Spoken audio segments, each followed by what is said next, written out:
This is recklessness at another level. It's simple. Trump does not have the authority to impose these tariffs.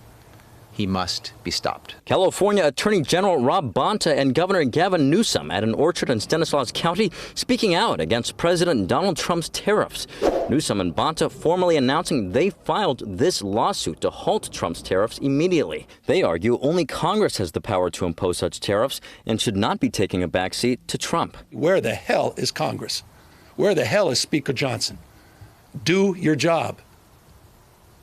They're sitting there passively as this guy wrecks the economy in the United States of America. And it's California's economy, Governor Newsom alleges, will be hardest hit. He's concerned Trump's 10% baseline tariffs on all imported goods from most countries, in addition to a 25% tariff on many goods from Canada and Mexico, and a 145% tariff on China, will hurt key sectors in California actively trading with those three countries. The impacts are off the charts. We talk about regional disparities. The impact in counties like this, counties like Kern, rural parts of the state will be outsized. No state is poised to lose more than the state of California.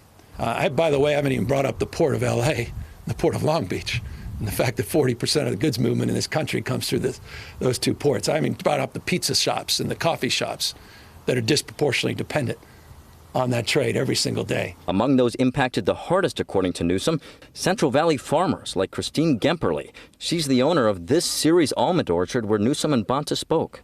Donald Trump is betraying the people of the Central Valley.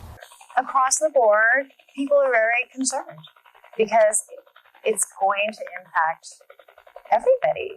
Newsom also expressing concerns a downturn in the stock market due to the tariffs will mean less capital gains tax revenue California relies on to fund key programs. The impacts of that have already forced and compelled me to adjust the budget that I will be submitting in May. The May revise will reflect a downgrade in economic outlook in this state. The White House, though, pushing back. A spokesperson writing this, quote, instead of focusing on California's rampant crime, homelessness, and unaffordability, Gavin Newsom is spending his time trying to block President Trump's historic efforts to finally address the national emergency of our country's persistent goods trade deficits. Republicans in the legislature echoing a similar sentiment. If you want to talk about the tariffs, we need to take a look. Why are we importing all of our timber from Canada when we have the ability to do timber here in California? Why are we importing all of our energy from other countries instead of being energy independent and put people back to work here in California? He needs to be more focused at being governor instead of wanting to pretend to be president of the United States. And Newsom says he's actively working with other countries to advance subnational deals he believes will benefit California. Meantime, I asked him if he spoke with Trump about this latest lawsuit. He said he did not, but he gave the White House a heads up. Reporting here in Ceres, covering local news that matters, Eitan Wallace, Fox 40 News.